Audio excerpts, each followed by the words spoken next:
The man pushed his chair out from his desk and rose to his feet, head drooping and shoulders sagging. He went to the stove in the corner of the room and rested his hands on the surface, hoping for a wave of warmth to flow from the stove to his body. The stove had long since lost its warmth, however, for the short hand had passed 12 long ago. The man instead slumped against the stove without getting the little comfort he so desperately wanted. He coughed and blew his nose on the folds of his shirt, for he was suffering from his rhinitis, as always. He had an odd kind of rhinitis that never completely left his body. The edges of the man's nostrils felt very sore as a result of it, and his eyelids were inflamed. The rhinitis dwelled on the man's limbs and head like a cumbersome intoxication. Was the dreadful room the man was confined to by his doctor for his rhinitis a contributing factor to his chronic weakness and fatigue? God knew whether or not the man was making the right choice. The never-ending rhinitis and the constant cramping in his abdomen and chest might have made it necessary to stay in the room. The wind outside screamed through the stovepipe like a banshee. This room, no, this narrow prison, did not promote healthy thoughts and the rhythm of the man's blood that came from his negative mentality. The room, plain and bare, was nothing more than an eyesore. Its spindly-legged furniture and faded wallpaper consisting of oblique squares was very depressing in their bleakness and dullness. The man lingered by the stove and glanced at the work he had fled from. This pressure, this burden, this terrible task that was his pride and misery. This sea he had to drink up, his very heaven and damnation seemed endless. Was his fatigue or the weather at fault for his distractions from his grueling work? Perhaps it was the work itself, a miserable conception cursed to despair. The man stood up to gain perspective of the manuscript and a longer view of the material. This enabled him to make educated decisions. There were often cases where the pleasure of relief obtained from turning away from the work gave him inspiration. It was a more innocent inspiration than that of consuming his liquor or black coffee.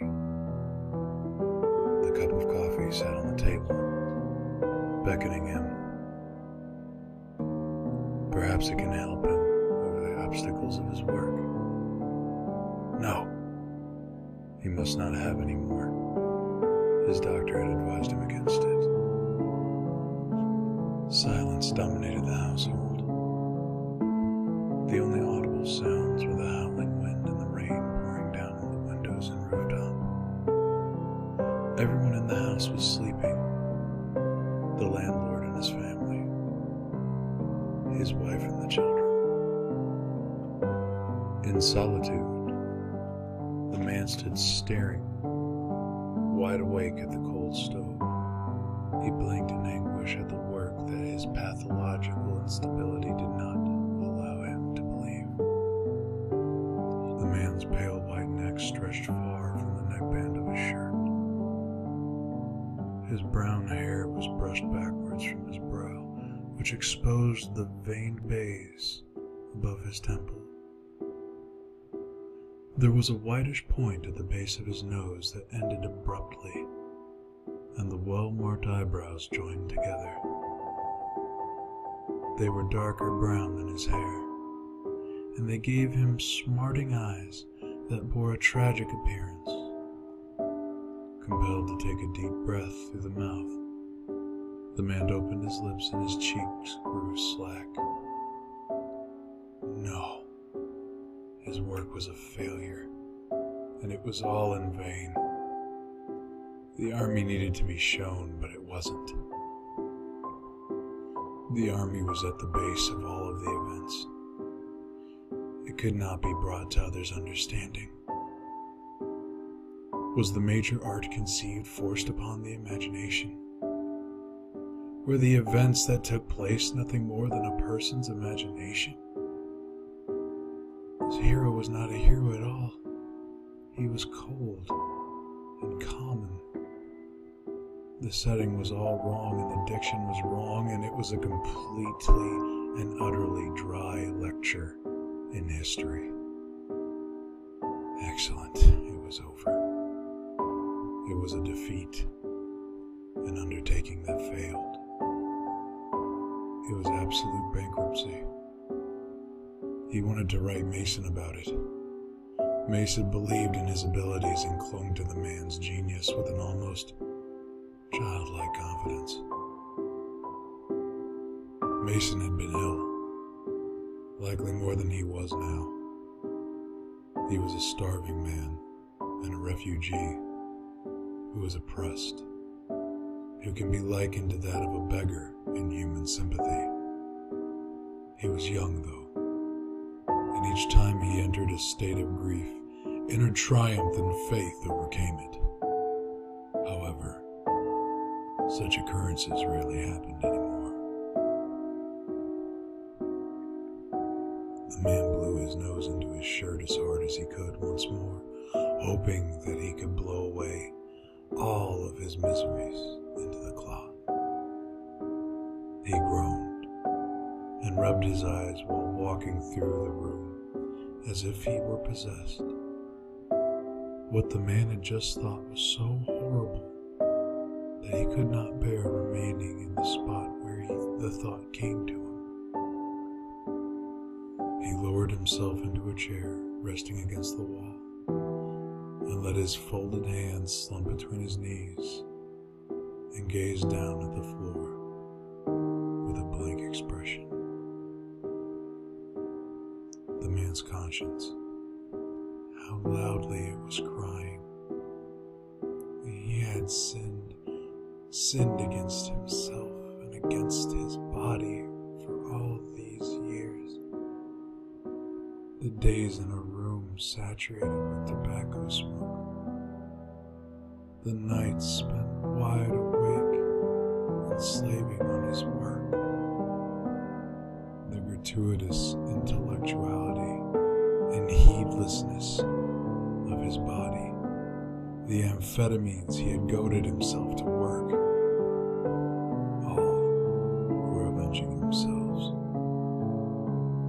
And if they were taking vengeance upon him, then he would surely defy the gods that sent guilt upon him and then imposed a penalty. The man had lived as he must, but he did not have time to be wise in the choices he made. The rhinitis, this small, devilish, piercing, boring exhortation which never dumbed itself. What did it mean? In truth, the man knew all too well why he had been plagued with this torturous affliction. He did not have the time to prudently care towards himself. He did not have the time to be thrifty with a gentle virtue. What the man wanted to do, it had to happen soon or this very day and quickly. Virtue? But how did all of this occur, after all? That it was sin, surrender to that which is consuming and harmful, that seemed to be more moral than cool discipline and wisdom? No. Contemptible art was not virtue, but was instead of struggle and distress, passion and pain. Pain. Oh, how the wretched word made his chest swell. The man's eyes were animated with beautiful lament. One was not wretched yet. No, not quite wretched yet. for as long as one could give their misery a very noble and very proud name. There is only one thing required: the courage to give one's life beautiful and good names. He must not attribute his suffering to the stuffy room. To be able to disregard the physical and be healthy enough to maintain lofty feelings, to be naive in the predicament alone, yet sophisticated towards all other things. That is what it means to believe in pain. The man thought a most disturbing thought. What if he had such a deep, fervent belief in pain that anything that occurred amid his pain could not be either useless or bad? He shifted his eyes to the manuscript and folded his arms tightly across his chest. Yes, he was bound to these chains of pain and anguish, for it was he who brought it upon himself. He could not escape this fate. The man tore the manuscript in half and crammed the pieces down his throat, knowing that it was nothing more than a failure. The man accepted what was to become of him and went to sleep.